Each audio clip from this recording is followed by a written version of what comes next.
Everyone, welcome again to our YouTube channel NK maths. इस video में दोस्तों मैं एसआई और सीआई के वो सारे क्वेश्चन सॉल्व करने वाला हूं जो एसएससी सीजीएल मेंस 2019 में पूछे गए थे। ठीक है, आपको बता दूं दोस्तों मैंने कि इससे पहले प्रॉफिट एंड लॉस और डिस्काउंट का चैप्टर मैंने करा दिया है। जितने भी क्वेश्चन सीजीएल मेंस 2019 में आए थे, जियोमेट्री करा रखी है, मेंसुरेशन के सारे क्वेश्चन करा दिया है जो सीजीएल मेंस में आए थे 19 में, और साथ ही साथ आपको बता दूं मैं रेशियो, प्रोपोर्शन और पार्टनरशिप करा दिया है। ठीक है, अब ये पांचवी टॉपिक है जो मैं सीजीएल मेंस के सॉल्यूशन में करा रहा हूं, और इसमें मैं सिंपल इंटरेस्ट और कंपाउंड इंटरेस्ट के पूरे क्वेश्चन सॉल्व करने वाला हूं। लगभग 12 क्वेश्चन पूछे गए थे, सबको मैं इस वीडियो में सॉल्व करने वाला हूं और काफ़ी मज़ा आएगा वीडियो देखकर। आप देखो, ये वीडियो आप क्यों देखिए, आपके लिए क्यों ज़रूरी है ये वीडियो, मैं ये बता रहा हूँ। देखो दोस्त, अभी एसएससी का जो अपकमिंग एग्जाम्स है, जितने भी अपकमिंग एग्जाम्स हैं, उनमें ये बिल्कुल ऐसे चांसेस बनते हैं कि जो अभी हाल फिलहाल में क्वेश्चन ट्रेंड में चल रहे हैं उसी तरह के या उसी बेस पर क्वेश्चन पूछे जाएं, या तो सेम वो रिपीट हो जाते हैं या फिर उसी बेस पर क्वेश्चन आते हैं। जैसे अगर पेपर कैलकुलेटिव रहा हो तो किस तरह से पेपर को कैलकुलेटिव बनाया गया है, किस तरह के डेटा का इस्तेमाल किया गया है, वैसे ही डेटा आपको आगे आने के चांसेस रहते हैं। इसीलिए जो अभी अभी एग्ज़ाम मतलब पास हुआ है, जैसे सीजीएल का जो पिछला पेपर है, सीपीओ का पिछला पेपर है, सीएचएसएल का पिछला पेपर है, इनको आप ज़रूर सॉल्व करके जाएं। ठीक है, और इसी सीरीज में मैं आगे बढ़ रहा हूं और अभी मेंस का पेपर सॉल्व कर रहा हूं, और जैसे ही सीजीएल का ख़त्म होगा फिर मैं सीपीओ पर आ जाऊंगा और सीपीओ 2019, 18 और 20 वाला मैं सॉल्व करूँगा लगातार पूरे 3 साल का। तो आप बस हमारे साथ बने रहिए। हमारे channel NK maths Nandu Kumar को यूट्यूब पे और टेलीग्राम पे दोनों जगह सब्सक्राइब कर लीजिए, या फिर उसमें ऐड हो जाइए ताकि आपके पास ये वीडियो पहुंच पाए। ठीक है, यूट्यूब पर जब आप सब्सक्राइब करें तो बेल आइकन को भी ज़रूर से प्रेस कर लें ताकि जैसे ही नई वीडियो अपलोड हो आपके पास नोटिफिकेशन पहुँच जाए। और अगर ये वीडियो आपके लिए हेल्पफुल रहे तो आप ज़रूर से वीडियो को लाइक करें, शेयर करें, और ये नहीं करें तो कमेंट जरूर से कर दें वीडियो के नीचे ताकि हमें पता चले कि आपके लिए ये बेनिफिशियल हुआ या फिर नहीं हुआ, आपके लिए हेल्पफुल है या वीडियो नहीं है फिर। ठीक है, चलिए आगे बढ़ते हैं और पहले क्वेश्चन से मैं शुरुआत करता हूँ। 12 क्वेश्चन है, काफ़ी जल्दी ख़त्म कर लेंगे और काफ़ी मज़ा आएगा। ठीक है, पहले क्वेश्चन से मैं शुरुआत करता हूं। अगर आपको इसकी पीडीएफ चाहिए दोस्तों खुद की प्रैक्टिस के लिए, तो आपको पीडीएफ के लिए हमारा Telegram group NK maths Nandu Kumar को ज्वाइन करना पड़ेगा, जहां से आप इसकी पीडीएफ प्राप्त कर सकते हैं, और पहले के जो वीडियो हैं उनके भी पीडीएफ आपको मिल जाएंगे। और ऐसी सीरीज में मैंने 2011 से 18 तक के सीजीएल मेंस का भी सारा टॉपिक वाइज सोल्यूशन किया है, आप चाहें तो देख सकते हैं। सीजीएल टीयर 1 2019 का भी किया है, 2018 का किया है, आप उन्हें जाकर देख सकते हैं। सीएचएसएल का भी ऐसा सोल्यूशन है, उन्हें भी आप जाकर देख सकते हैं। ठीक है, चलिए आगे बढ़ते हैं और पहले क्वेश्चन से शुरुआत करते हैं दोस्त। देखो ये क्वेश्चन नंबर एक्चुअली में 12 है, मैंने लास्ट से शुरू किया है। ठीक है, और लास्ट में 1 नंबर आएगा। लास्ट शुरू करने का कारण है कि मैं 15 नवंबर से, आपको पता है कि पेपर हुआ था 15 नवंबर से, 15 नवंबर, 16 नवंबर और 18 नवंबर को हुआ था, तो मैं 15 से 18 की तरफ बढ़ रहा हूँ, इसीलिए मैंने 12 फिर 11 ऐसे क्वेश्चन नंबर इसमें आ गया है। तो उसके लिए आप बिल्कुल भी चिंतित ना हो। ठीक है, क्वेश्चन नंबर से कोई मतलब नहीं होता है। ठीक है, चलिए मैं शुरू करता हूँ पहले क्वेश्चन से। देखिए पहला सवाल हमारे पास क्या है दोस्तों, यहाँ पर कि कोई निश्चित राशि 3 वर्ष के लिए 4% की वार्षिक दर पर उधार दी जाती है। देखो 3 वर्ष के लिए 4% का रेट लिया जाता है, फिर अगले 4 वर्ष तक 8% का रेट लिया जाता है, और जब 7 वर्ष खत्म हो जाते हैं तो 7 वर्ष के बाद 12% का रेट लिया जाता है। और टोटल ऐसे में अगर 11 वर्ष बाद दोस्तों जो साधारण ब्याज मिलता है वो कितना मिलता है, 27,600। तो कितनी राशि उधार दी गई थी ये आपको बताना है, यानी कि आपको प्रिंसिपल बताना है। काफ़ी आसान है, मुश्किल बिल्कुल भी नहीं है। देखिए कैसे, मैं आपको बता दूं दोस्तों, सबसे पहले ऐसे सवाल में आप देख लीजिए कि कितने सालों का बात किया गया है। लास्ट में कितने साल का ये इंटरेस्ट दिया है, तो आप बोलेंगे 11 साल का इंटरेस्ट दिया है। 11 साल में देखो 3 साल पहले का है, फिर 4 साल, यानी कि 4 3 7 साल चला गया, तो 7 सालों बाद और कितना साल बचेगा आपके पास, 4 साल बचेगा। अगर ऐसे नहीं समझ में आ रहा है तो आप डायरेक्ट देखो, मैं लिखना शुरू करता हूँ कि पहले 3 साल तक 4% का हमें रेट मिलेगा, तो 4 यहाँ से इंटरेस्ट कितना मिल गया दोस्तों, 12% का। फिर प्लस मैं आगे की बात करूं दोस्तों, अगले 4 साल तक 8% का दर मिला है, तो अगर 8% हर एक साल मिलेगा तो 4 साल में 8 चौके 32% का ब्याज मिलेगा। मिलेगा कि नहीं मिलेगा। फिर प्लस आगे की बात करूं दोस्तों, तो अब 7 साल बीत चुके हैं। देखो 3 साल शुरू किए और फिर 4 साल अगले, तो 7 साल खत्म हो गया, और टोटल 11 साल की बात थी। 11 साल में से 7 साल खत्म हो गए, तो और कितने बच गए दोस्तों, 4 साल, यानी कि और 4 सालों तक 12% का रेट मिलेगा। तो 4 सालों में 12% मिलेगा, तो 12 चौके टोटल 48% का ब्याज और मिलेगा हमें। ठीक है, बात समझ पा रहे हैं, टोटल और हमें 48% का ब्याज मिलेगा, और ये टोटल ब्याज हो गया। अब 11 सालों का परसेंटेज में टोटल ब्याज मैंने लिखा है दोस्तों, और परसेंटेज में इनको आप जोड़ते हैं तो देखो ये 12 और 48 तो हो गया 60, 60 और 32 और मिलाएंगे तो कितना हो जाएगा, 92%, यानी कि टोटल 92% का आपको इंटरेस्ट मिला है 11 सालों बाद। लेकिन ये रुपए में किसके बराबर है दोस्तों? रुपए में ये 27,600 के बराबर है। ये 27,600 रुपये के बराबर है दोस्तों 92% की वैल्यू। और हमें राशि बतानी है, यानी कि हमें बताना है प्रिंसिपल, जो कि हम हमेशा 100% मान के चलते हैं। तो अगर 92% की वैल्यू इतनी है तो 100% की कितनी है ये बताना है। 92 से 3 टाइम्स कट रहा है, आपको भी पता है, 2 तियाँ 6 और 9 तियाँ 27। तो देखो 1 यूनिट की वैल्यू कितनी आ गई हमारे पास? 300, और हमें 100% की वैल्यू बतानी है। तो 300 पर 2 जीरो और चिपकेगा, यानी कि 30,000 आंसर होगा। Option C will be the right answer. ठीक है, आगे बढ़ता हूँ और अगले सवाल पर आता हूँ। आशा है कि बात समझ पाए होंगे आप। कहीं भी परेशानी हो कमेंट जरूर कीजिएगा। नेक्स्ट क्वेश्चन देखिए यहाँ पर मेरे भाई। नेक्स्ट क्वेश्चन में आपको क्या दिया गया है, सवाल समझिए। यहाँ पर सुरेखा कोई धनराशि उधार लेती है और इसे प्रत्येक 5547 रुपये की 2 वार्षिक समान किस्तों में लौटाती है। ठीक है, यानी कि 2 बिल्कुल बराबर किस्त, यानी कि इंस्टॉलमेंट में ये वापस करती है रुपए को। और ब्याज की गणना जो है वो चक्रवृद्धि ब्याज के आधार पर की जाती है, कंपाउंड इंटरेस्ट के आधार पर यहाँ पर इंटरेस्ट लिया गया है। और जो रेट ऑफ इंटरेस्ट है वो है 7.5%। तो आपको बताना है कि उसने टोटल कितना ब्याज दिया होगा। तो आपने अगर कभी इंस्टॉलमेंट पढ़ा हो तो ज़रूर से आपने पढ़ा होगा कि हम कैसे सॉल्व करते हैं। नहीं पढ़ा हो तो मैं अभी बताता हूं आपको कि ऐसे सवाल में हम क्या करते हैं। देखिए सबसे पहले दोस्त आप ये बोलिएगा कि रेट ऑफ इंटरेस्ट से हम शुरू करते हैं इंस्टॉलमेंट के सवाल में। 7.5%, 7.5% का मतलब कितना हुआ दोस्तों? 7 और फिर आधा, यानी कि 75% का ये कितना है दोस्तों? बाई 10 है। 75% होता है 3/4, तो ये बाई 10 है, तो ये 3/40 आ जाएगा। अगर आप ऐसे नहीं समझ पा रहे हैं, देखो 7.5%, तो मैंने ये बोला 7.5% को मैं लिख सकता हूँ 75/10, और 75% होता है 3/4, तो बटा 10 करेंगे तो 3/40 बन जाएगा। या फिर आप इसको ब्रेक कर लो, इसको ब्रेक करोगे 7 दूना 14 और 1 15/2 बनेगा। और परसेंटेज हटाएंगे तो नीचे और 2 जीरो चिपक जाएगा। अब ये 3 पचे 15 और ये 4 पचे 20, यानी कि ये 3/40 आ गया। यही बात मैं यहाँ पर बोल रहा था दोस्तों हमारे पास कि जो रेट ऑफ इंटरेस्ट है हमारे पास, ये कितना है मेरे भाई? 3/40 है। इसी को मैं उस समय से ब्रेक करके बता रहा था कि रेट ऑफ इंटरेस्ट हमारे पास आर कितना दिया है दोस्तों? 3/40 दिया है। इसका मतलब ये हुआ कि 40 रुपये अगर दोस्तों प्रिंसिपल था, 40 रुपया मूलधन था, तो ये बन कितना जाएगा? 43 बन जाएगा 1 साल में। 40 कितना बन जाएगा दोस्तों? 43 बन जाएगा 1 साल में। लेकिन यहाँ पर 2 साल का बात है, तो 2 साल में ये 40 का स्क्वायर बनेगा और ये कितना बनेगा? 43 का स्क्वायर। बात समझ रहे हैं कि नहीं? ये 40 का स्क्वायर हो जाएगा और वो 43 का स्क्वायर हो जाएगा, अगर आपने इंस्टॉलमेंट पढ़ा हो तो। अब चूंकि हर एक इंस्टॉलमेंट बराबर है, और यहाँ हर एक इंस्टॉलमेंट बराबर का मतलब इसमें देखो ये है वो रुपया जो हमने उधार दिया था, और ये कितना इंस्टॉलमेंट हमने पहले साल में लौटाया। ये दूसरे साल में कितना उधार बन गया और ये दूसरे साल में कितना इंस्टॉलमेंट मिला। तो कुल मिला के अब यहाँ पर बात ये है दोस्तों कि इंस्टॉलमेंट दोनों साल बराबर है सवाल में, और ज़्यादातर सवाल में इंस्टॉलमेंट बराबर ही रहता है।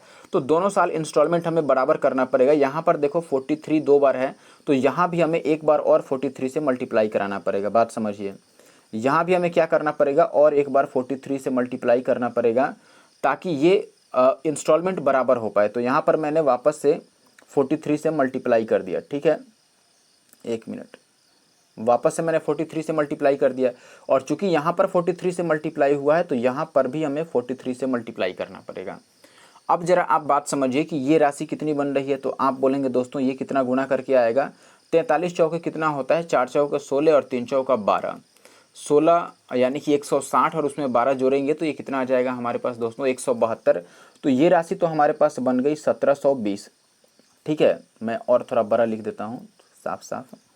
ये हमारे पास बन गया दोस्तों 1720 रुपये। और इसको, ये 43 का स्क्वायर है, 43 का स्क्वायर आपको पता होगा 1849 होता है। नहीं पता है तो आपने स्क्वायर निकालना सीखा होगा। ये 50 से 7 कम है तो 7 का स्क्वायर 49, और 7 कम है तो 7 और कम करके हम आधा कर देंगे, तो 36 का आधा 18। ठीक है, ये 1849 बन गया।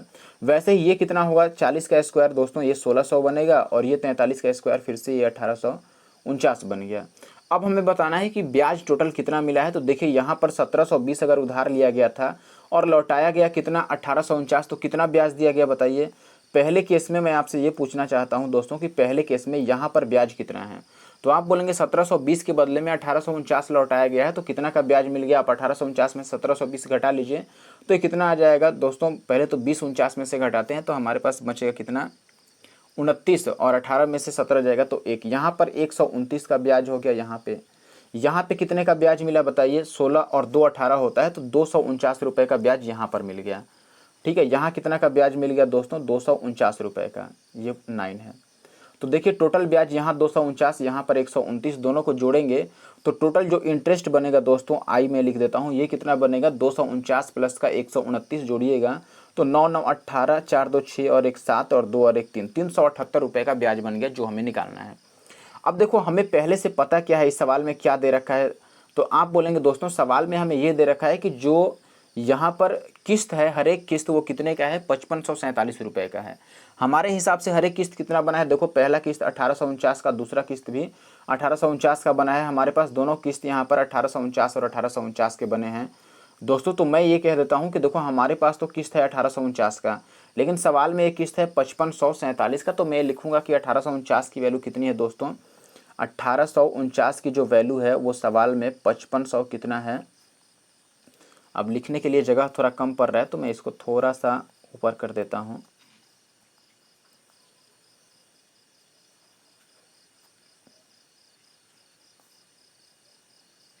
देखिए भाई, तो हमारे हिसाब से कितना था इंस्टॉलमेंट, हर एक इंस्टॉलमेंट हमारे हिसाब से कितना है, यहाँ पर आप देख रहे हैं 1849 रुपये का।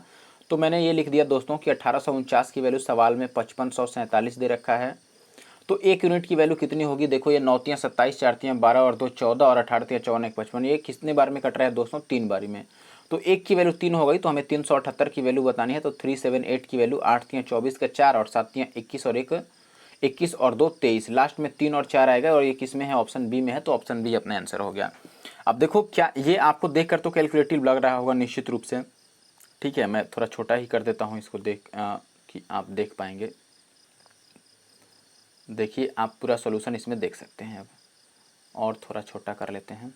देखो भाई, अब यहाँ पर आपको क्या ध्यान रखना पड़ेगा कि मैंने क्या क्या किया है, मैं एक बार वापस से समझा देता हूँ अगर किसी दोस्त को परेशानी हो तो।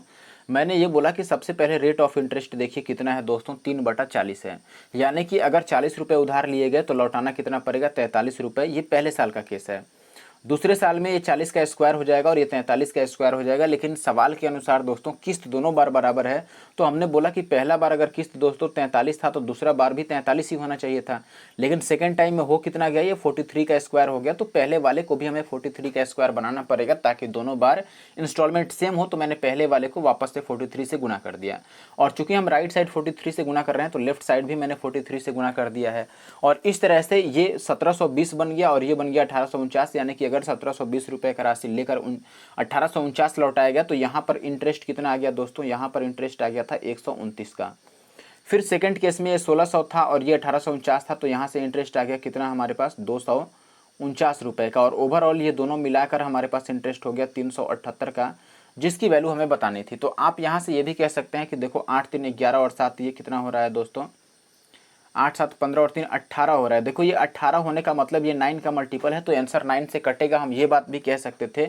और अगर आप ऑप्शन में चेक करते हैं कि 9 का मल्टीपल कौन कौन है, तो जरा ऑप्शन में एक बार देखिए, आप देखेंगे ऑप्शन में कि पहला वाला 9 का मल्टीपल नहीं है, तीसरा भी नहीं है और चौथा भी नहीं है, तो ऑप्शन सी बी ही अपना आंसर होता है, ठीक है।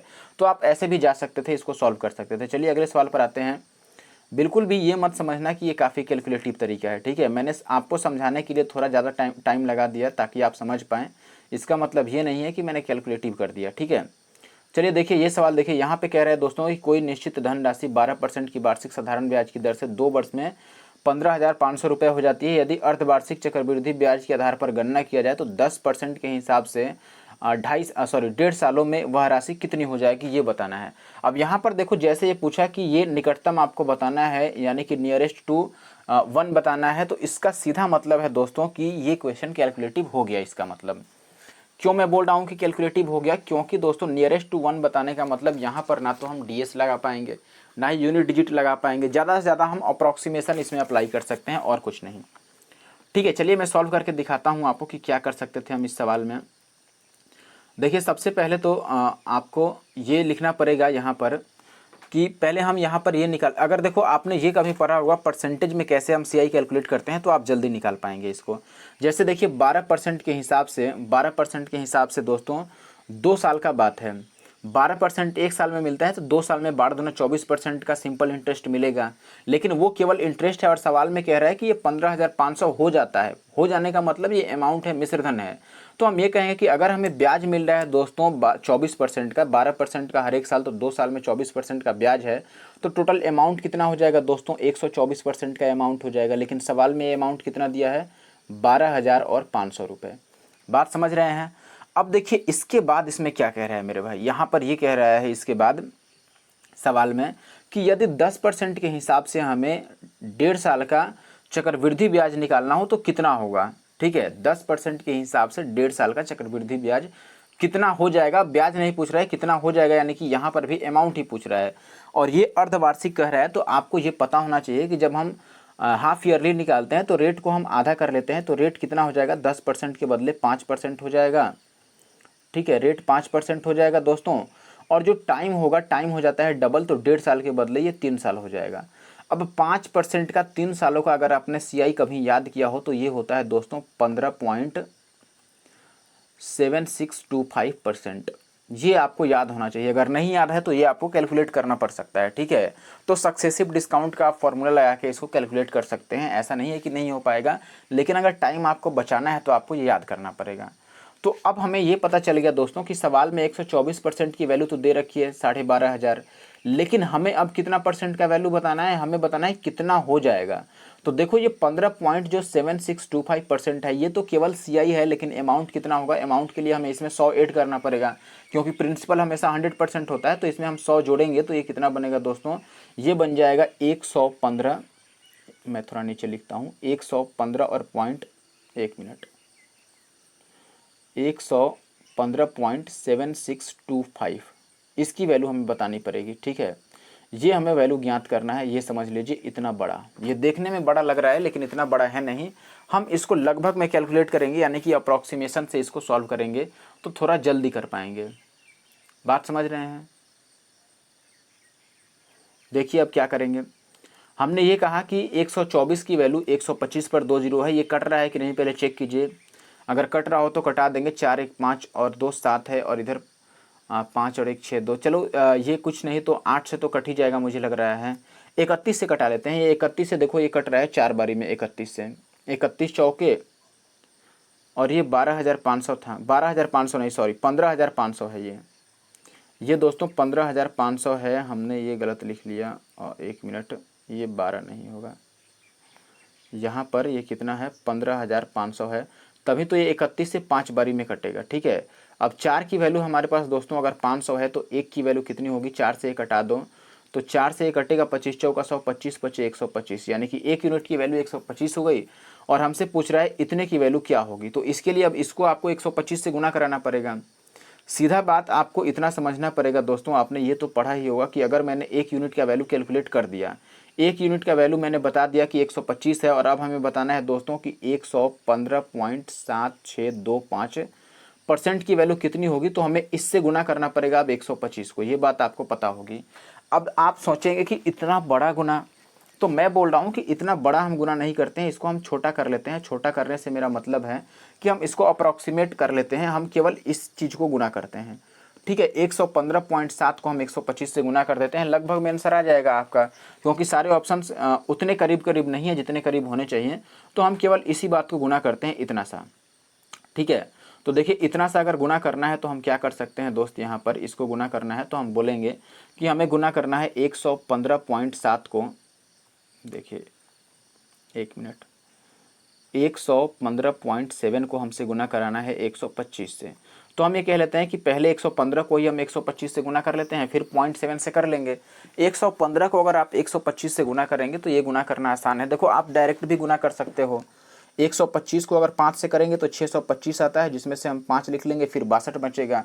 फिर 125 से कम 125, और 125 में अगर आप 62 जोड़ेंगे तो ये 100 कितना बन जाएगा? 87 बन जाएगा। तो ये 7 का 7 हो गया, हाथ में 8, और फिर ये बचेगा दोस्तों 125 को 187 बना था ना, तो 18 हाथ में बचा, और 125 और फिर 18 जोड़ेंगे आप तो 8 5 13 का 3, और 12 और 1 13 और 1 14। ये कितना आ गया दोस्तों? 14,375 आ गया। अब ये केवल हमने इसको गुना किया है, तो ये तो बात फिक्स हो गया कि 14,375 से ऊपर ही आंसर होने वाला है। और 14,375 से थोड़ा सा और ऊपर होगा। थोड़ा सा क्यों?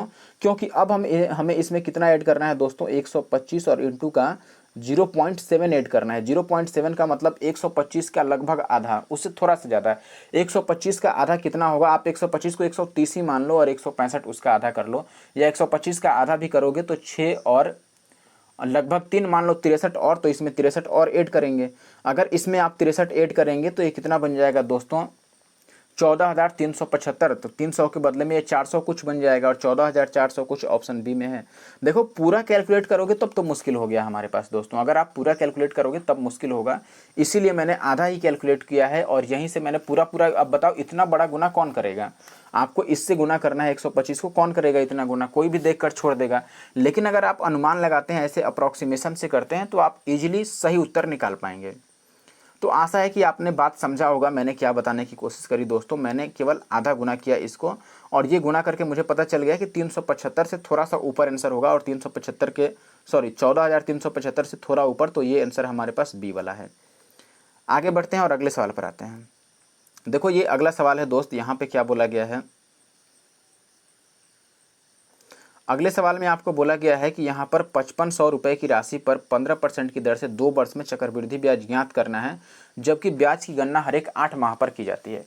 अब 8 माह पर गणना की जाती है तो आप चेक कीजिए कितना साइकिल बनेगा, कितने चक्र बनेंगे। साइकिल का मतलब यहाँ पर वही जो भी आप समझ लो। देखो 2 साल है, 2 साल का मतलब 1 साल में 12 महीने, तो 2 साल में कितने हो जाएंगे दोस्तों, 12 दूने 24 महीने। अब 24 महीने को हम 8-8 महीने में डिवाइड करेंगे तो कितना बार मिलेगा आपको, कितना साइकिल बनेगा, 3 साइकिल। 8-8 महीने 3 बार लगेंगे, 8, 8, 16 और 8, 24। यानी कि टाइम हमें कितना लेना पड़ेगा दोस्तों, टाइम हमें लेना पड़ेगा 3। और अगर बात रेट की करें हम, तो रेट कितना है यहाँ पर दोस्तों, 15% का है, तो 2 सालों में ये 15 दूना 30 बनता, लेकिन 3 साइकिल में हम डिवाइड करेंगे तो ये 10-10% बनेगा। बात समझ में आ रहा है कि नहीं आपको? 10-10% का रेट बनेगा। 15% 1 साल में, तो 2 सालों में 30% बन गया, लेकिन उसको 3 साइकिल में हमें डिवाइड करना है बराबर बराबर, तो 10-10% का रेट बनेगा। और अब हमें बताना है दोस्तों कि चक्रवृद्धि ब्याज कितना होगा। तो देखिए 3 सालों का दोस्तों 10% के हिसाब से सीआई आपने ज़रूर पढ़ा होगा कि ये होता है 33.1%। ये आपने कभी ना कभी पढ़ा ही होगा सक्सेसिव।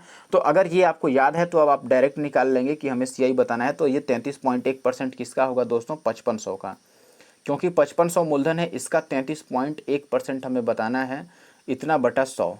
अब देखो इससे ये कट जाएगा, इसको गुना करेंगे तो 5 एकम 5 यानी कि 0.5 लास्ट में आएगा आंसर के। और लास्ट में आंसर के 0.5 किस में है, केवल ऑप्शन डी में है। आप देख रहे हैं ऑप्शन डी में ही है 0.5 लास्ट में, और कुछ नहीं। बस इतना ही मैं बात समझ रहा हूँ, और इसके आए कुछ नहीं। ज़्यादा से ज़्यादा देखो आप ये कह सकते हैं कि ये 55 जो है ये 11 का मल्टीपल है, तो आंसर हमारा 11 से कटेगा, तो 11 से आप चेक कर सकते हैं। लेकिन क्या ज़रूरत है जब हमने यूनिट डिजिट से इसको पकड़ लिया। अब अगर आप इसको पूरा गुना भी करेंगे तो ये आपका इतना ही आएगा दोस्तों, 1820.5, यानी कि ऑप्शन डी सही होगा।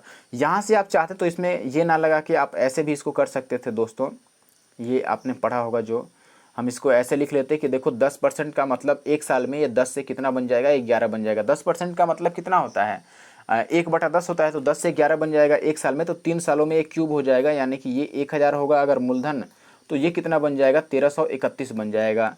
और हमें ये पता है कि हमें मूलधन दिया गया है दोस्तों कि ये कितना है, 5500 है, यानी कि ये कितना गुना है, तो आप बोलेंगे ये 0.5 नहीं 5.5 गुना हो रहा है ना। 1000 की वैल्यू अगर 5500 है दोस्तों, तो हमें इसकी वैल्यू बतानी है। तो ये 1000 को इतना कैसे बना सकते हैं दोस्तों, 5.5 से गुना करके। तो इसको भी हम 5.5 से गुना करेंगे तो आपका 1820 और पॉइंट का 5 आ जाएगा। आप ऐसे भी कैलकुलेट कर सकते हैं, लेकिन पहला वाला तरीका ज़्यादा बेहतर था। अगला सवाल देखिए, सवाल नंबर 8। यहाँ पर क्या बोला गया है दोस्त, थोड़ा और बड़ा करते हैं सवाल को। देखिए सवाल है दोस्तों कि 10,500 की राशि है, मुश्किल बिल्कुल भी नहीं है। 10,500 की राशि है, और यहाँ पे ये कह रहा है दोस्तों, 1 मिनट पेन ले लें थोड़ा।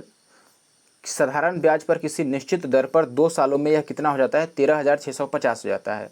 और यही राशि समान दर पर 1 वर्ष में कितनी हो जाएगी यदि ब्याज की गणना अर्धवार्षिक चक्रवृद्धि ब्याज पर की जाए। और यहाँ पर भी ये बात लिख दिया कि आपको निकटतम 1 रुपये तक लेना है मान, यानी कि फिर से कैलकुलेटिव सवाल होने के चांसेज हैं। तो मैं यहाँ पे कह रहा हूँ दोस्तों कि देखो इस सवाल में हम क्या उपाय कर सकते हैं इसका। अगर आप बेसिक से करोगे तो ज़रूर आपको परेशानी हो सकती है। तो मैं ये कह रहा हूँ कि हम ये पहले निकालते हैं कि रेट कितना है। अगर आपको दोस्तों रेट निकालना है तो हम रेट कैसे निकाल सकते हैं, आप बोलेंगे दोस्तों रेट निकालने का सिंपल सा फंडा है हमारे पास कि ब्याज कितना मिला पहले चेक कीजिए। 10,500 के बदले में 13,650 लौटाया गया है। तो 13,650 में से पहले 650 में से 500 घटाते हैं तो 150 है, तो 3 और 150 आ रहे हैं मुझे लग रहा है कि, तो ये 3150 का तो ब्याज मिल गया दोस्तों। कितने रुपए पर? 10,500 पर और गुणा का 100। और ये कितने सालों में ये ब्याज मिला है दोस्तों? 2 सालों में। तो 2 से हम डिवाइड भी करेंगे तो इसको कटा लीजिए, ये 2 जीरो से ये 2 जीरो कट जाएगा और 105 से कटेगा क्या? 105 से ये 3 बार में कट रहा है, ये 30 से कट रहा है पूरा 30। तो 2 से इस 30 को काटेंगे तो 15 दूना 30 यानी कि 15% का हमारे पास ब्याज आ गया। ठीक है, अब 15% का हमारे पास दोस्तों रेट आ गया, सॉरी रेट। 15% का मतलब कितना होता है? 3 पचे 15 और 20 पचे 100। इसका मतलब होता है 3/20। सही है, 3/20। लेकिन यहाँ पर एक और बात कह रहा है दोस्तों हमारे पास कि हमें जो दिया गया है यहाँ पर, ये दिया गया है दोस्तों कि अर्धवार्षिक चक्रवृद्धि ब्याज गणना करना है। तो अर्धवार्षिक में दर आधा और टाइम डबल होता है, आपको भी पता होगा। तो दर आधा करेंगे तो ये 3/20 ना होके इसको हम आधा करेंगे तो ये कितना हो जाएगा? नीचे 2 से गुना कर देते हैं तो ये 3/40 बन जाएगा। यानी कि इतना तो रेट ऑफ इंटरेस्ट हो गया। और टाइम कितना हो जाएगा? 1 साल के बदले 2 साल हो जाएगा। यहाँ पर टाइम 1 वर्ष में कह रहा है तो हम 2 मान लेंगे क्योंकि ये अर्धवार्षिक गणना है। देखो मैंने अभी तक क्या किया, मैं आपको वापस से बताता हूँ कि मैंने अभी तक क्या किया। मैंने पहले तो रेट निकाला कि रेट कितना होगा। 10,500 की राशि अगर 13,650 हो गया है तो 3150 का ब्याज मिला 10,500 पर और गुना का 100/2 करके मैंने रेट निकाला 15%। लेकिन ये वार्षिक है और सवाल में अर्धवार्षिक के लिए कह रहा है तो इसका आधा ही आएगा। 15% अगर 3/20 है तो इसका आधा 3/40 होगा। तो ये तो रेट ऑफ इंटरेस्ट हो गया और टाइम 1 वर्ष के बदले 2 वर्ष लेंगे। क्यों? क्योंकि यहाँ पर ये अर्धवार्षिक है। अब हम कैलकुलेट कर लेते हैं। हमसे ये पूछा गया है दोस्तों कि ये कितनी हो जाएगी। देखो कितनी हो जाएगी का मतलब हमें अमाउंट पूछा गया। तो हम अमाउंट सिंपली कैसे निकाल सकते हैं?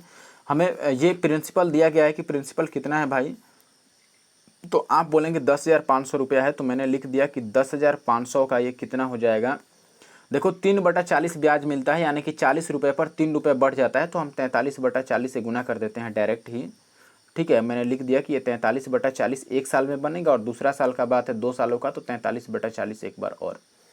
बस यही चीज़ आपको कैलकुलेट कर लेना है और यही अपना आंसर है। इसको आप जितना जल्दी कर सकते हैं ये आपकी मर्जी है। देखो 2 जीरो से मैंने तो ये 2 जीरो काट ही दिया, अब कुछ कट नहीं रहा है। ऊपर ये 105 हो गया और गुना का 43 का स्क्वायर हमने पहले सवाल में ही पढ़ा था 1849 दूसरे सवाल में, और बटा 4 चौका 16। यही आपको कैलकुलेट करना है। तो पहले मैं ऊपर वाले को गुना ही कर लेता हूँ। गुना करना ऊपर वाले को आसान है, कैसे कर सकते हैं हम? पहले 100 से गुना कर लेते हैं, फिर 5 से गुना कर लेंगे, यही बेहतर होगा। बात समझ रहे हैं? मैंने बोला कि इसको पहले आप 100 से 105 से गुना करना है ना, तो पहले आप 100 से गुना कर लो फिर 5 से गुना कर लेंगे। अगर हम 100 से इसको गुना करेंगे दोस्तों तो 100 से गुना करके ये कितना बन जाएगा? 1849 बन जाएगा। सीधी सी बात है। 1849 को 100 से गुना करेंगे तो ये 1849 पर डबल जीरो आ जाएगा। ये 9 है, इस पर डबल जीरो आ गया। और प्लस का इसको 5 से और गुना करेंगे तो ये कितना हो जाएगा दोस्तों? 9 पचे 45 का 5 और फिर 4 पचे 20 और 4 24 और फिर 18 पचे 90 और 2 92, यानी कि ये कितना आ गया? 92 45 आ गया। ये 45 है, 925 और 45 है यहाँ पर। ये कितना हो गया दोस्तों? 9245। इनको अगर सबको हम जोड़ते हैं तो हमारा गुना करके कितना मिल जाएगा दोस्तों? 45 और 92 केवल जोड़ेंगे तो ये आपको बनेगा 194 बन जाएगा। 194 और फिर 145 और बटा 16 ये आ रहा है। अब 16 से आप डिवाइड कर लें। देखो अगर आपको ये वाला तरीका कैलकुलेटिव कर लग रहा है जो मैं बना रहा हूँ तो आप किसी भी और तरीके को आजमा कर देखना कि आपको कितना टाइम लगता है और कैसा लग रहा है बनाने के बाद। ठीक है, अब देखो मैं अगर इसको डिवाइड करूंगा दोस्तों तो ये 16 से एक बारी में कटेगा। 16 एकम 16, 3 बचेगा और फिर 4 तो 16 दूना 32। उसके बाद क्या आएगा? देखो फिर 2 बच गया और 1 बच गया तो 16 और 2 तो फिर से ये एक बार में ही कटेगा। और 21 था तो 5 और 4 तो 16 तियाँ 48। 12-13 से शुरू होने वाला कोई भी आंसर हो सकता है हमारा। 12-13 से केवल ऑप्शन ए शुरू हो रहा है, बस 12-13 से शुरू होने वाला ऑप्शन ए ही है, इसीलिए ऑप्शन ए को मैंने आंसर लगा दिया। बाकी आप और डिवाइड करेंगे तो इसको 4 आएगा और पॉइंट समथिंग आएगा। लेकिन मैंने शुरू से डिजिट मिलाते चेक करते चला गया मैं शुरू से कहाँ पर मैच कर रहा है। देखो 121 तक तो सारे ऑप्शन में है, लेकिन उसके बाद 3 आ रहा है केवल ऑप्शन ए में, तो ऑप्शन ए सही हो गया बस। देखो मैंने इसीलिए ऊपर वाले को पहले गुना कर लिया, फिर डिवाइड किया कि जहां तक अगर शुरू का दो डिजिट ही मैच कर जाए तो हम 2 पर ही आंसर लगा देते, 3 मैच कर जाए 3 पर ही, लेकिन 4 मैच कर रहा है तो 4 पर हमने आंसर निकाल दिया। आगे इसको भाग करने की जरूरत ही नहीं पड़ी। यही बात है। ठीक है, आगे बढ़ते हैं। अब चलिए देखिए ये अगला सवाल, 1 मिनट थोड़ा बड़ा कर लेते हैं सवाल को। सवाल नंबर 7 है। तो यहाँ पर क्या दिया गया है आपको कि इस ऋण को 2 वार्षिक किस्तों में लौटाना है। यदि ब्याज की दर 10% है और प्रत्येक किस्त है 5808 रुपये, तो इसमें कुल कितना ब्याज मिला। तो हमने एक इंस्टॉलमेंट वाला पहले ही सवाल किया था, बिल्कुल उसी टाइप का है। आप ये बोलेंगे कि 10% का मतलब कितना होता है दोस्तों। 10% का मतलब 1/10, यानी कि अगर 10 रुपये उधार दिया गया था तो ये कितना बन जाएगा, 11 रुपये बन जाएगा पहले साल में। दूसरे साल में ये 10 100 बनेगा और ये 11 का स्क्वायर बनेगा, यानी कि ये 121 बन गया। लेकिन आपको भी पता है कि इंस्टॉलमेंट दोनों बार बराबर होता है, तो हम इसको 11 से वापस से गुना करेंगे तो यहाँ भी 11 से गुना करना पड़ेगा। ये बात मैंने पहले ही पढ़ाया था आपको, पहले ही सवाल में या 2 नंबर सवाल में। यहाँ पर देखिए इंटरेस्ट कितना का मिल गया, ये है 110 और ये है 121। तो 121 में से 110 घटाएगा तो यहाँ से 11 रुपये का ब्याज मिल गया। यहाँ से ब्याज कितने का मिल गया, 21 रुपये का। बात समझ रहे हैं कि नहीं। 121 में से 100 घटा दिया हमने। अगर 100 रुपये उधार लेकर और 121 हमें चुकाना पड़ रहा है तो 21 रुपये का ब्याज देना पड़ गया। तो टोटल ब्याज हमें कितना देना पड़ा दोस्तों, यहाँ से 11 और यहाँ से 21 आप जोड़ेंगे तो कितना आ गया, 32 का टोटल ब्याज आ गया। ठीक है, अब 32 का अगर टोटल ब्याज आ गया तो हमें बताना है टोटल ब्याज, लेकिन हमने ये रेशियो में अभी निकाला है यूनिट में। अब हमें कुछ दिया हुआ है सवाल में, देखिए यहाँ पर 5808 दिया गया है प्रत्येक किस्त।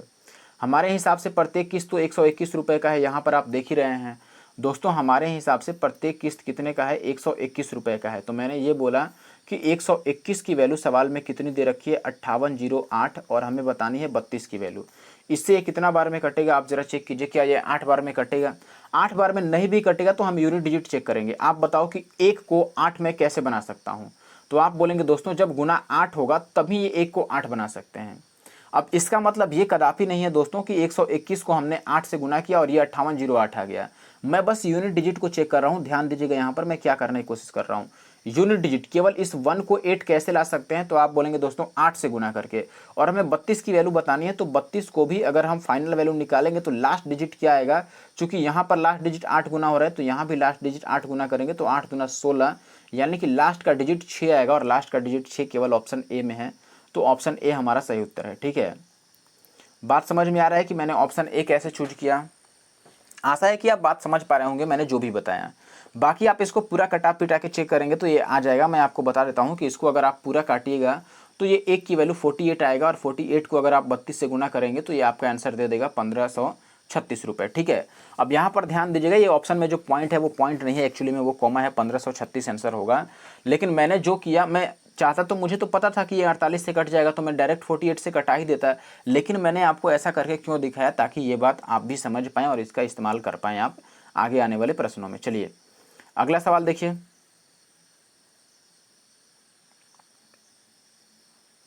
यहाँ पर क्या बोला गया है दोस्त, यहाँ पर बोला गया कि ब्याज की गणना अर्ध चक्रवृद्धि वार्षिक चक्रवृद्धि ब्याज पर की जा रही है। 20,000 रुपये की राशि है और 15% की दर से 2.2/3 वर्ष में प्राप्त चक्रवृद्धि ब्याज बताना है कितना होगा। इजीली कैलकुलेट कर सकते हैं, कई सारे तरीके हैं इसको करने के। आप चाहें तो ट्री मेथड लगा सकते हैं, अलग अलग निकाल के और सबको जोड़ सकते हैं, या फिर आप चाहें तो इसको ऐसे भी कर सकते हैं। थोड़ा अगर गुना आप करना चाहते हैं, देखो ट्री मेथड में आपको जोड़ना पड़ेगा ज़्यादा और परसेंटेज निकालना पड़ेगा, और अगर आप गुना करना चाहते हैं तो आप थोड़ा और जल्दी कर सकते हैं। जैसे 15% का मतलब हमने पढ़ा था दोस्तों कि ये कितना है, 3/20 है। 3/20 है 15% का मतलब। इसका मतलब ये हुआ कि यहाँ पर दोस्तों अगर 20 रुपये की राशि है तो वो कितना बन जाएगा, 23 बन जाएगा पहले साल में। दूसरे साल में भी ये 20 रुपये का राशि कितना बनेगा, 23 बनेगा। लेकिन तीसरे साल में खेल बदलेगा। तीसरे साल में क्या है दोस्तों कि देखो ये 2 साल का तो कंप्लीट हमने ले लिया, 2 पूर्णांक और एक ये 2/3 है, 2:2/3। इसमें से हमने 2 ईयर का तो लिख दिया 2 बार। अब 2/3 यहाँ पर लिखना है, 2/3 ईयर का। तो देखो पूरे साल का रेट कितना लगता है, 3/20।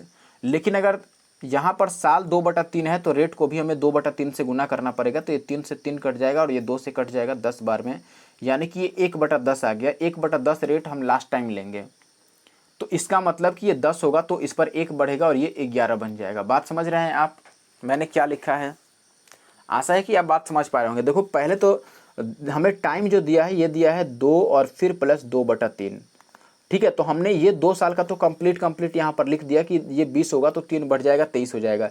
लेकिन लास्ट में चूंकि टाइम ये क्या है 2/3 है, तो हमें रेट को भी 2/3 से गुना करके लिखना पड़ेगा। तो रेट पहले हमारा 3/20 था, अब 2/3 से गुना किया तो ये 1/10 आ गया। ठीक है, 1/10 आने का मतलब हमने ये लिख लिया दोस्तों कि 1/10 का मतलब हो गया यहाँ पर कि अगर 10 था तो ये कितना बन जाएगा, 11 बन जाएगा। 10 था तो कितना बनेगा, 11 बन जाएगा।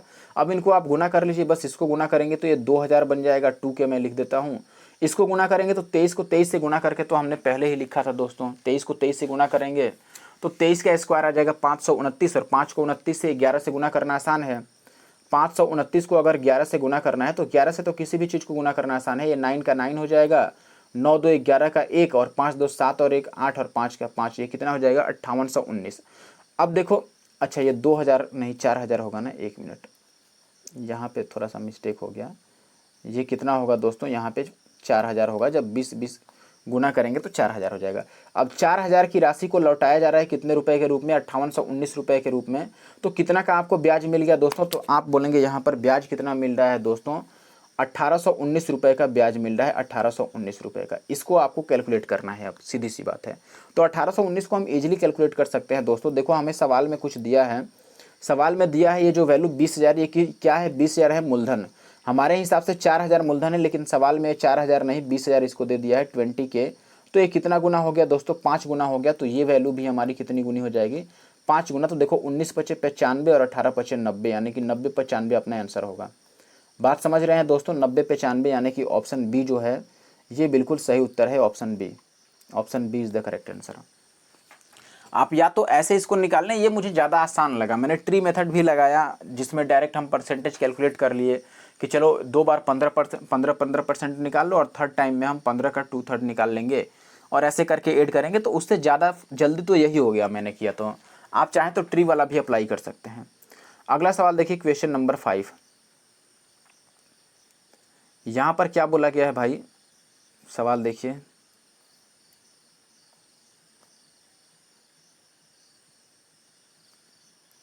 यहाँ पर बोला गया है कि पहले 2 वर्ष के लिए ब्याज की दर कितनी है, 6%। अगले 3 वर्ष के लिए ब्याज की दर 10%, और अगले 5 वर्ष के लिए ब्याज की दर 12%।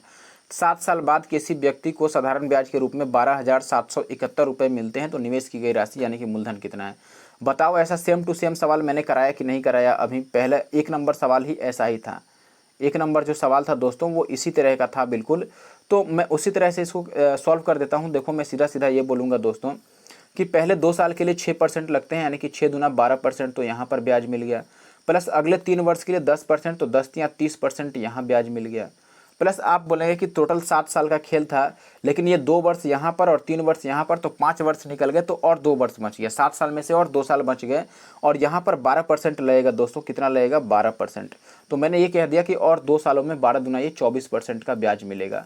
और ये टोटल मिला के कितना हो गया दोस्तों, तो आप बोलेंगे देखो ये टोटल 12 या 36 और 30 कितना हो गया दोस्तों, 66% का टोटल ब्याज हो गया। लेकिन सवाल में टोटल ब्याज आपको दिया गया है कितना, 12,771। ये पॉइंट नहीं है 12 पर, 12,771 दिया है इसकी वैल्यू, और हमें बतानी है राशि कितनी है। राशि का मतलब 100% की वैल्यू बतानी है। अब देखो ये 66 है, तो 11 से ही काट के पहले चेक करते हैं। अगर 11 से इसको काटेंगे तो 11 छक 66, और 11 से इसको काटेंगे 11 एक बारी में कटेगा, ये 11 एक बार, फिर 1 7, तो 11 एक ही बार में कटेगा, तो फिर 6 7, तो 11 छक 66, और 11 एक बार में। 6 की वैल्यू तो इतनी आ गई, हमने काटा तो भाई 6 की वैल्यू 11 61 आ गया। अब यहाँ से ये 3 से काट देते हैं, तो 2 से 1 कट गया 3 बार में, और इसको 3 से काटेंगे तो 3 3 9, और 3 8 24, और 3 7 21। देखो 2 की वैल्यू कितनी आ गई दोस्तों, 387 आ गई। 2 की वैल्यू 387, और हमें 100 की निकालनी है। तो 2 को 100 कैसे बना सकते हैं, 50 से गुना करके। तो इस वाली वैल्यू को भी हमें 50 से गुना करना पड़ेगा। तो 7 × 5 = 35, लास्ट में 50 आएगा, जो कि 2 ऑप्शन में है। तो आगे और गुना कर लेते हैं, 8 × 5 = 40, और 3 43, यानी कि 350 लास्ट में आएगा। फिर इसका मतलब ऑप्शन बी सही होगा, फिर और कोई बात ही नहीं है। बात समझ रहे हैं। मैंने आगे एक स्टेप और गुना कर लिया। आप गुना करेंगे तो ये 5 × 3 = 15, और 4 19 आ जाएगा पूरा, यानी कि पूरा 19,350 अपना आंसर होगा। ठीक है, आगे बढ़ता हूँ। ये 4 नंबर सवाल देखिए, देखने में थोड़ा बड़ा लग रहा है, लेकिन इतना बड़ा बिल्कुल भी नहीं है। देखने में ही केवल बड़ा है बस। मैं जितना बड़ा सवाल ले सकता हूँ उतना बड़ा सवाल कर देता हूँ, लास्ट हम इतना बड़ा ले सकते हैं। ठीक है, एक बार पढ़ने के लिए मैं इतना बड़ा कर देता हूँ। देखो राहुल ने ए और बी दो योजनाओं में दोस्तों सीआई की दर पर दो बराबर धनराशि का निवेश किया, दोनों बराबर धनराशि है। अब ये कह रहा है कि योजना ए में दोस्तों उसने 10% की दर से लगाया, बी में 12% की दर से लगाया, यानी कि दो योजनाओं में उसने बराबर धन निवेश किया है और पहली योजना में उसे 10% का इंटरेस्ट मिल रहा है, दूसरे प्लान में उसे दूसरी स्कीम में 12% का इंटरेस्ट मिल रहा है। और ये कह रहा है कि राहुल को 2 वर्षों के बाद, देखो टाइम दे दिया, 2 वर्षों के बाद जो ए में निवेशित की गई धनराशि है ए में, उस पर कितना ब्याज मिल गया, 10,500 रुपये, सॉरी 10,500 रुपये का ब्याज मिल गया। ठीक है, 1,050 रुपये का। अब यदि दोनों में ब्याज जो लगा है वो वार्षिक रूप से चक्रवृद्धि दिया गया है, तो 2 वर्ष बाद बी में कितना धनराशि, बी में निवेशित धनराशि पर कितना ब्याज मिलेगा ये बताना है, बी पर कितना ब्याज मिलेगा। अब सबसे पहले देखो इस सवाल में आसान क्या हो गया हमारे लिए, सबसे अच्छी बात यह है सवाल में, देखो आसानी क्यों हो जा रही है इस सवाल में, क्योंकि हमें दोनों बार समान राशि दे दिया है। ए में जितने रुपए लगाया गया है बी में भी उतना ही रुपए लगाया गया है। तो मैं इससे ये फ़ायदा उठाऊंगा दोस्तों कि ए का हमें ब्याज दिया गया और हमें ये पता है कि ए में 10% का रेट लगता है, और 2 साल की बात है, अगर 10% का रेट लगता है तो 2 साल में कितना सीआई बनाता है दोस्तों, 21%। आपने पढ़ा होगा 10% 2 साल में कितना बन जाता है, 21% बन जाता है। ठीक है, तो आप बोलेंगे 21% की वैल्यू सवाल में 10,50 दे दिया, तो यहाँ से और हमें निकालना क्या है दोस्तों कि बी पर कितना ब्याज मिलेगा। आप बताओ कि बी में कितना दिया है, 12%। 12% का 2 साल में कितना बनेगा, देखो 12% 2 ईयर्स में सीआई कितना बनेगा बताइए, 2 ईयर्स में सीआई कितना बनेगा। तो आप बोलेंगे 12 और 12 24 और पॉइंट 12 का स्क्वायर 141, तो 12 में आप 1.448 कीजिएगा तो ये कितना आ गया 25.44, यानी कि हमें परसेंटेज जो एसआई मिलेगा वो 25.44 का मिलेगा दोस्तों, 25.44 का जो हमें निकालना है। ठीक है, 12% का 2 साल के लिए मैंने सक्सेसिव निकाल लिया, 25.44% हमें निकालना है। अब हमें ये पता है कि 21% की वैल्यू अगर ये है तो 25.44 का कितना हुआ, डायरेक्टली कटा लो, बहुत आसान है ये तो।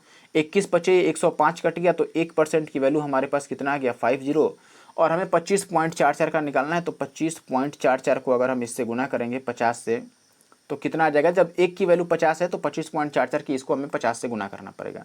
सीधी सी बात है, तो 50 से गुना करने का मतलब डबल जीरो लगा के 100 करना है, तो ये 25/44 का आधा ही हो जाएगा। तो ये 12 दूना 24, 7 दूना 14 और 2 दूना 4, ये 2 दूना 4, 1272 हो जाएगा। 50 से गुना करने का मतलब ये होता है ना कि 100 से गुना करके 2 से भाग कर दो, बात तो बराबर ही है। तो मैंने 50 से गुना नहीं किया, मैंने कहा कि इसको अगर मैं 100 से गुना करूंगा तो ये 25/44 ही बन जाएगा, पॉइंट हट जाएगा, और फिर आधा कर देते हैं तो ये 1272 आ गया, और 1272 का मतलब ऑप्शन डी अपना सही उत्तर है। ठीक है, ऑप्शन डी जो है 1272 सही उत्तर है। आगे बढ़ते हैं, देखिए सवाल नंबर 3, इसमें क्या दिया गया है आपको, इसमें बोला गया है दोस्तों कि 15,625 रुपये की राशि है, 3 सालों में 21,952 रुपये हो जाती है चक्रवृद्धि ब्याज पर, तो रेट ऑफ इंटरेस्ट क्या होगा। रेट ऑफ इंटरेस्ट निकालने का बेहतरीन तरीका क्या है कि आप सबसे पहले A/P ही निकाल लीजिए, और ये जितना साल का कह रहा है इसको आप ऊपर 1/T कर दीजिए बस, और ये जितना आएगा रेशियो जो भी बनेगा, लेट से X/Y आएगा, तो यहाँ से आप देख लीजिए परसेंटेज चेंज कितना है। यही काम मैं यहाँ पर भी करने वाला हूँ। अगर ये बात मैंने जो लिखा है आप नहीं समझे तो अभी मैं इसको सवाल के थ्रू बनाकर समझाता हूँ कि मैंने क्या कहा। देखिए मैंने ये कहा दोस्तों कि आप A/P करिए पहले कि A कितना है और P कितना है। तो आप बोलेंगे A था दोस्तों यहाँ पर 21,952 और P कितना है आपको 15,625। अब देखो ये 3 साल का खेल है, तो हम पावर 1/3 कर लेते हैं, सीधा सीधा इसका पावर 1/3। तो आप ये बोलेंगे दोस्तों कि ये किसका क्यूब है। देखिए ये किसका क्यूब है, आपको परफेक्ट क्यूब निकालना आता होगा जरूर से, काफ़ी आसान है। जैसे 21 और 952 का परफेक्ट क्यूब हमें बताना है, तो हम ये लास्ट का 3 डिजिट हटा देंगे और ये देखेंगे लास्ट में 2 किसका क्यूब करने पर आता है। तो आप बोलेंगे दोस्तों लास्ट में 2 तो आता है, 8 का क्यूब करने पर, 8 का क्यूब 512, तो ये 8 हो गया हमारे पास। और 21 से ठीक छोटा कौन सा परफेक्ट क्यूब है, किसका क्यूब है 21 से ठीक छोटा। 21 से ठीक छोटा दोस्तों 2 का ही क्यूब है 8, क्योंकि 3 का क्यूब करेंगे तो 21 से बड़ा हो जाएगा, तो हमें यहाँ 2 लेना पड़ेगा क्योंकि 2 का क्यूब ही 21 से छोटा है। इसका मतलब इसका परफेक्ट क्यूब कितना है दोस्तों 28 है, तो ये 28 हो गया। और 15,625 तो आपको पता है कि ये 25 का क्यूब है, तो ये 25 बन गया। या फिर जैसे मैंने निकाला वैसे आप निकाल भी सकते हैं। तो देखो 25 की वैल्यू 28 बन गई, तो कितना का ब्याज मिल गया दोस्तों 3 का ब्याज मिल गया, कितने रुपए पर 25 पर, और गुना का आप करेंगे 100, तो ये 25 से कट जाएगा, 25 चौका 100 और 4 तियाँ कितना आ जाएगा 12, तो 12% अपना आंसर होगा। 12% का मतलब ऑप्शन ए जो है ये सही उत्तर है। आशा है कि आप बात समझे होंगे। आते हैं अगले सवाल पर, सवाल नंबर 2। देखें दोस्त, सवाल नंबर 2 में आपको क्या दिया गया है। यहाँ पर बोला गया है किसी निश्चित धनराशि के लिए 20% वार्षिक साधारण ब्याज की दर पर कितने समय में धनराशि उसी का 6/5 गुना हो जाएगा। बहुत आसान है। देखो, धनराशि ब्याज कितने समय में ब्याज उस धनराशि का 6/5 गुना हो जाएगा। तो मैं ये लिख देता हूँ कि लेट से पी का मान अगर दोस्तों 1 होता तो हमें एसआई कितना चाहिए, 6/5 चाहिए। 1 का 6/5 गुना यानी कि एसआई हमें चाहिए 6/5। अब ये रेशियो सीधा कर लो तो ये 5 पर 6 बन जाएगा, यानी कि अगर मूलधन 5 रुपये है तो ब्याज कितना चाहिए आपको, 6 चाहिए। कितने सालों में चाहिए ये हमें बताना है, तो हम ये लिख देंगे दोस्तों कि 5 पर 6 का ब्याज मिलता है। तो टाइम हम कैसे लिखते हैं, एसआई और गुना का 100/p गुना का आर। तो हम एसआई लिखेंगे कि 6 रुपये का तो ब्याज मिल गया और गुना का 100 और बटा पी कितना है 5 और गुना में रेट कितना था 20। तो ये 20 25 100 से 100 कट जाएगा तो हमारे पास बन जाएगा 6 साल, यानी कि 6 ईयर अपना आंसर है। ऑप्शन सी जो है ये सही उत्तर है। आगे बढ़ता हूँ और लास्ट सवाल पे, आज का आखिरी सवाल है हमारे पास कि 4500 रुपये की धनराशि है, साधारण ब्याज की किस दर पर, दर बताना है आपको, रेट ऑफ इंटरेस्ट बताना है। 5 साल में 6525 रुपये हो जाएगी, 6525। तो हम सेम काम यहीं पर भी करेंगे। पहले तो आप एसआई बताओ कि एसआई कितना हुआ, ब्याज कितना मिल गया। तो आप बोलेंगे अगर 4500 की राशि 6525 हो गई तब ब्याज कितना मिला, हम घटा लेंगे इसको। तो देखिए 25 में से डबल जीरो जाएगा तो 25 ही बचेगा और 65 में से 45 जाएगा तो और कितना बच जाएगा 20, यानी कि 20-25 का हमें केवल ब्याज मिल गया। बात समझ रहे हैं दोस्तों, 20-25 का ब्याज मिल गया। तो अब हम यहाँ से लिखेंगे कि टाइम अगर आपको बताना है या रेट बताना है जो भी, तो हम लिखेंगे एसआई इंटू 100 यानी कि 20-25 और गुना का 100 और बाई पी इंटू का आर, पी इंटू टी। तो पी कितना है 4500 और इंटू का टी कर देंगे। टाइम कितना है इसमें 5 साल। इसको कटा लीजिए आप, तो ये 2 जीरो से ये 2 जीरो कट जाएगा और 45 से कट जाएगा। देखो 45 से 9 बार में कट, कितना बार में कटेगा चेक करना पड़ेगा। 45 से 5 पचे 25 और 5 चौका 20, 5 बार में कटेगा क्या, 5 पचे 25 और 5 चौका 20। 1 मिनट, 45 को अगर मैं 5 से गुना करता हूँ, 5 पचे 25। अच्छा ठीक है, मैं बात समझ गया। ये कितना बार में कटेगा, ऐसे नहीं कटेगा जैसे हम सोच रहे हैं, वैसे गलत हो जाएगा। ठीक है, आप चाहे तो पहले 5 से ही काट लें, बेहतर होगा, ज़्यादा दिमाग चलाने की क्या ज़रूरत है। 5 से इसको काटिए पहले। तो 5 चौका 20 और 0 और 5 पचे 25 और 45, ये 9 बार में ही कट रहा है। तो 9% अपना आंसर होगा, यानी कि ऑप्शन डी। तो ये आखिरी सवाल था दोस्तों। वीडियो कैसा लगा ज़रूर से कमेंट करके बताना, और बाकी वीडियो देखने के लिए सभी को धन्यवाद। और अगली वीडियो का इंतजार ज़रूर से करें। चैनल पर नए हो सब्सक्राइब कर लेना, और हाँ वीडियो के नीचे कमेंट जरूर करना, ठीक है। आज थोड़ा लंबा सेशन मुझे लग रहा है चला गया, क्योंकि 12 सवालों में इतना लंबा नहीं होना चाहिए था। लेकिन मैंने किसी सवाल में 2 तरीके बता दिए आपको। देखो मैं डायरेक्ट सॉल्यूशन नहीं, देखो एक तो पहले जितने भी लोग वीडियो बनाते होंगे तो निश्चित पहले से वो लोग तैयार होते होंगे कि कैसे सॉल्व करना है। मैंने भी पहले से अपनी तैयारी की थी कैसे सॉल्व करना है, लेकिन मुझे पता है जैसे कोई चीज़, अब जैसे मान लो मुझे पता है कि ये 45 से कट जाएगा 9 बारी में, ठीक है, या फिर 45 से कट जाएगा 45 बार में ही। देखो ये 45 का स्क्वायर था तो 45 से 45 बार में ही कट जाता 20-25। अभी मुझे ध्यान आ रहा है कि ये 45 का स्क्वायर है। लेकिन मैं ये चाहता हूं दोस्तों कि अगर उसका कुछ अल्टरनेट भी हो सकता है उससे अच्छा, तो वो भी साथ में बता दूं। जैसे यूनिट डिजिट वाला मैंने कई सारा सवाल लगाया, इसमें यूनिट डिजिट से करके आपको दिखाया, अप्रोक्सीमेशन से करके दिखाया।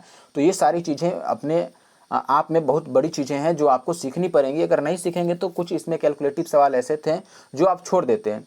जैसे 50 से गुना करने वाला बात था, मैंने बोला कि 2 जीरो चिपका के और आधा कर लेंगे तो आ जाएगा, ठीक है। तो ये सारी बातें आपको सीखनी पड़ेगी। और बाकी वीडियो अच्छा लगा तो कमेंट जरूर करना। Thank you for watching the video.